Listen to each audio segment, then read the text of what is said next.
नमस्कार, मैं हूं शिवम। आप सभी का मेरे इस खास कार्यक्रम में बहुत स्वागत है। बीजेपी बुरी तरह फंस गई है। शायद प्रधानमंत्री नरेंद्र मोदी और गृह मंत्री अमित शाह को इसकी उम्मीद नहीं थी, इसका अंदाजा नहीं था। वो भाप नहीं पाए कि ये भी विपक्ष कर सकता है 2024 से पहले। 2024 के चुनाव से पहले इस पैमाने पर विपक्षी तैयारी को देखकर चौंक गए हैं पीएम साहब।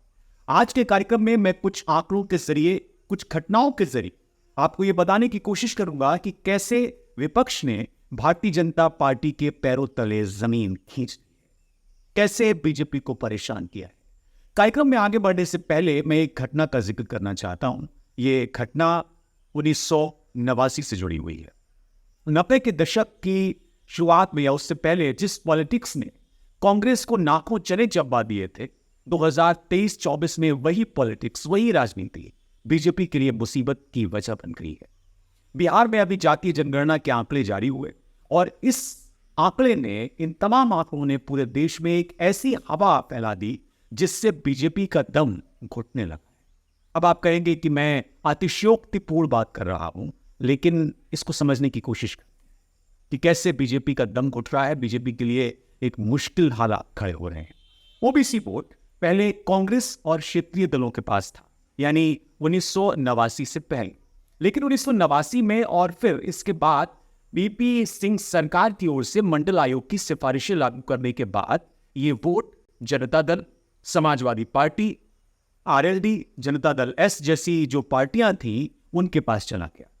1989 से 2009 तक की अगर राजनीति को आप देखेंगे, इसके आंकड़े अगर आप देखेंगे, तो इन दलों का खासा वर्चस्व इस दौरान रहा है। इन दलों की भागीदारी लगभग हर गठबंधन सरकार में रही। कोई भी गठबंधन सरकार आप उठा लीजिए, आप देखेंगे तो 1991 में जनता नामधारी पार्टियों के पास 64 सीटें थीं, 14 से 15% वोट शेयर था। लेकिन 2014 में इनका वोट शेयर अचानक से नीचे चला गया, काफी नीचे चला गया और इनके जो सीटों का आंकड़ा था वो 30 से 35 तक सीमित हो गया। इससे आगे ये बढ़ नहीं पाई पूरी ताकत लगाने के बावजूद। एक और आंकड़ा मैं आपको यहां पर देता हूं जिसकी वजह से मोदी और अमित शाह के अलावा पूरे भारतीय जनता पार्टी के थिंक टैंक के दिमाग खराब हो गए, वो परेशान हो गए। और ये आंकड़ा ये बताने के लिए काफी है कि कैसे 2009 के चुनाव में बीजेपी को जो 22% ओबीसी वोट मिला था, वो 2019 के चुनाव आते आते लगभग दोगुना हो गया, यानी 44% हो गया। अब ऐसे में सवाल यह है कि क्या 2024 में यही आंकड़ा रिपीट होगा 19 का? एक आंकड़ा ये कहता है कि 2019 के लोकसभा चुनाव में ओबीसी का हर दूसरा वोट भारतीय जनता पार्टी को मिला था, यानी हर दूसरे ओबीसी ने भारतीय जनता पार्टी को वोट किया था 2019 के चुनाव में। लेकिन 2024 से पहले विपक्ष ने पूरा खेल पलट दिया। बीजेपी ने पिछले 2 चुनावों से ओबीसी वोटरों के एक बड़े हिस्से को अपने पाले में लेने के लिए बड़े प्लानिंग के साथ काम किया और गैर रसूखदार ओबीसी जातियों को लुभाना शुरू किया, उनको लॉलीपॉप देना शुरू किया। साथियों, आज देश का दलित हो, वंचित हो, पिछड़ा हो, आदिवासी हो, हमारी सरकार उन्हें उचित सम्मान दे रही है, नए अवसर दे रही है। यूपी चुनाव में बीजेपी इस रणनीति का लाभ ले भी चुकी है। अगर आप यूपी चुनाव के आंकड़ों को पढ़ेंगे, अब तो रोहिणी कमीशन भी बनाकर उसे संवैधानिक दर्जा दे दिया गया है बीजेपी के जरिए। और ये कमीशन, रोहिणी कमीशन जिसकी मैं बात कर रहा हूं, ये कमीशन गैर रसूखदार और अति पिछड़ी जातियों को लाभ दिलाने के लिए बनाया गया है। बीजेपी ने हर राज्य में रसूख वाली ओबीसी जातियों के खिलाफ राजनीतिक माहौल तैयार किया, राजनीतिक कोडबंदी को बढ़ावा दिया। अब जैसे आप उदाहरण लीजिए, महाराष्ट्र में मराठों को वरीयता, हरियाणा में जाटों को, यूपी में यादवों को, इनके बरक्स तुलनात्मक तौर पर सामाजिक रूप से जो कमजोर ओबीसी जातियां थी उनको बढ़ावा दिया गया बीजेपी के जरिए। बीजेपी ने इस नैरेटिव को आगे बढ़ाया कि ओबीसी आरक्षण जो दिया जाता है और जो दूसरी सुविधाएं दी जाती हैं इस वर्ग को, उसका फायदा जाट, यादव या वो कालिगा लोग ले जाते हैं, बाकी जो गैर रसूखदार या अति पिछड़ी जातियां हैं उनको इसका कोई लाभ मिलता नहीं है। और इसकी वजह से इन जातियों को बीजेपी तोड़ने में कामयाब रही। इस तरह बीजेपी ने पिछड़ी जातियों में एक विभाजन पैदा कर लिया। पिछड़ों में गैर रसूखदार और अति पिछड़ी ओबीसी जातियों की जो संख्या है वो ज्यादा है। ये आपको बिहार के जो आंकड़े आए हैं उससे पता चलता है। लिहाजा बीजेपी के पाले में ज्यादा ओबीसी वोटर दिखने लगे। अब जब कांग्रेस और दूसरी जो इंडिया ब्लॉक की पार्टियां हैं उन्होंने रिवर्स पॉलिटिक्स शुरू की तो प्रधानमंत्री नरेंद्र मोदी परेशान हो गए। नरेंद्र मोदी के हाथ पांव फूल गए और इसका असर भी दिखाई देने लगा है। अगर आप हाल की रैलियों को गौर से सुने, हालांकि कम लोग सुन रहे हैं, लेकिन छत्तीसगढ़ में एक रैली प्रधानमंत्री नरेंद्र मोदी ने की और उन्होंने दावा किया कि कांग्रेस ओबीसी से नफरत करती है। एक और रैली उन्होंने की जिसमें उन्होंने ये कहा कि विपक्ष समाज को जाति के आधार पर बांट रहा है। यह आरोप विपक्ष के ऊपर लगाया, इंडिया ब्लॉक के ऊपर लगाया प्रधानमंत्री नरेंद्र मोदी ने। अब इस पूरे आरोप को भी समझने की जरूरत है। बिहार ने अपनी जाति जनगणना के जो निष्कर्ष जारी किए हैं उसे एक तरीके से कास्ट सेंसस 1931 के करीब माना जाना चाहिए, क्योंकि 100 साल पहले ये कास्ट सेंसस हुआ था 1931 में, और इसके बाद 2011 में केंद्र में कांग्रेस के नेतृत्व वाले संयुक्त प्रगतिशील गठबंधन सरकार ने सामाजिक, आर्थिक और जाति जनगणना कराई थी। और ये कहा गया था उसके बाद, हालांकि इस गणना के जो आंकड़े हैं वो ये कहा गया कि त्रुटियां थी उसमें, इसलिए जारी नहीं किए गए। राहुल गांधी उन आंकड़ों को जारी करने का भी कई बार आह्वान कर चुके हैं मौजूदा सरकार से। लेकिन बिहार में जनवरी में शुरू हुए जाति सर्वेक्षण को अगस्त में पटना उच्च न्यायालय द्वारा इसकी संवैधानिक वैधता को बरकरार रखने से पहले कानूनी बाधाओं को पार करना इसको पड़ा था जो आंकड़े आए हैं। अब जब फोकस जातीय जनगणना पर हो गया है, जनगणना के आंकड़ों पर केंद्रित हो गया है, उस पर सेंट्रलाइज्ड हो गया है, तो इस अभ्यास का भारत की पॉलिटिक्स पर कैसा असर पड़ने वाला है और कितना व्यापक असर पड़ने वाला है, इसका आकलन करना भी जरूरी है। आंकड़े अगर आप गौर से देखेंगे तो आंकड़े ये बताते हैं कि बिहार की आबादी में ओबीसी की हिस्सेदारी 63% है, 63%। ये सरकारी नौकरियों और कॉलेजों में 50% आरक्षण की सीमा को हटाने की मांग को बल देता है। ये संख्या विपक्षी दलों की देशव्यापी जाति जनगणना कराने की मांग को भी हवा देगी। आने वाले समय में ये और तेज होगी और ये बीजेपी नहीं चाहती, कभी नहीं चाहती, इसीलिए वो इससे मुंह चुराती है। कांग्रेस ने इस साल के आखिर में 5 राज्यों में होने वाले चुनावों के लिए अपना अभियान शुरू कर दिया है। रैलियां शुरू हो गई हैं जिसमें कांग्रेस के तमाम नेता, खासकर राहुल गांधी, ओबीसी की भारी जनसांख्यिकी स्थिति को देखते हुए उन पर ज्यादा फोकस कर रहे हैं, अपना ज्यादा ध्यान केंद्रित कर रहे हैं।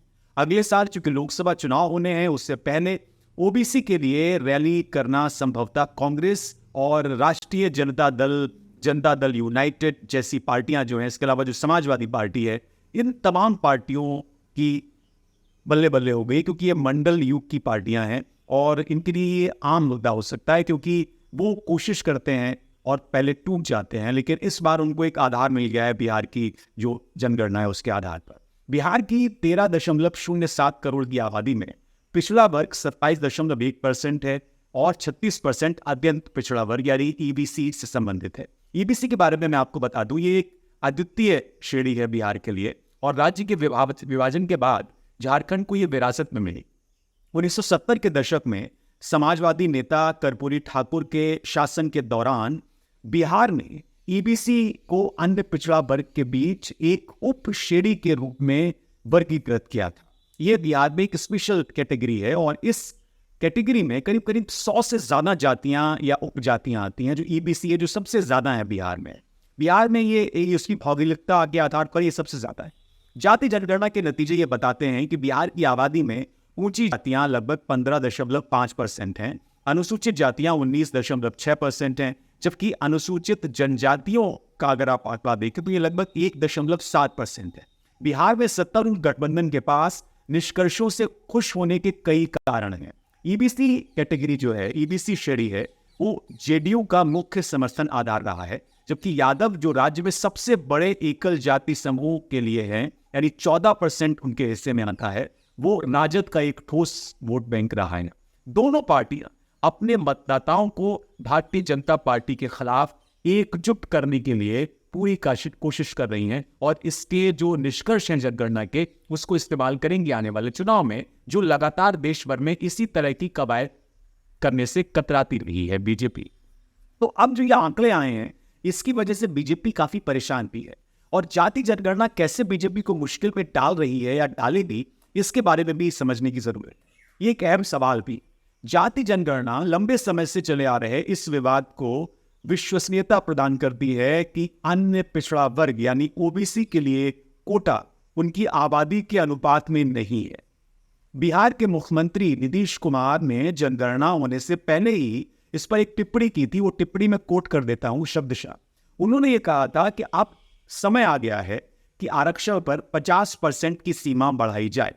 सीमा ओबीसी और ईबीसी को उनकी आबादी के अनुपात में अवसरों से वंचित कर रही है। ये नीतीश कुमार के शब्द हैं जो उन्होंने जनगणना शुरू की थी, उससे पहले उन्होंने ये बयान दिया था। जनगणना के आंकड़े बीजेपी के लिए इस वक्त परेशानी का सबब इसलिए बन गए हैं क्योंकि 2019 में नरेंद्र मोदी के नेतृत्व वाली केंद्र सरकार द्वारा सामान्य वर्ग के आर्थिक रूप से कमजोर वर्गों के लिए शुरू किए गए 10% कोटा के संदर्भ में अगर आप इसको देखेंगे तो फिर ये एक नया विवाद शुरू हो जाएगा।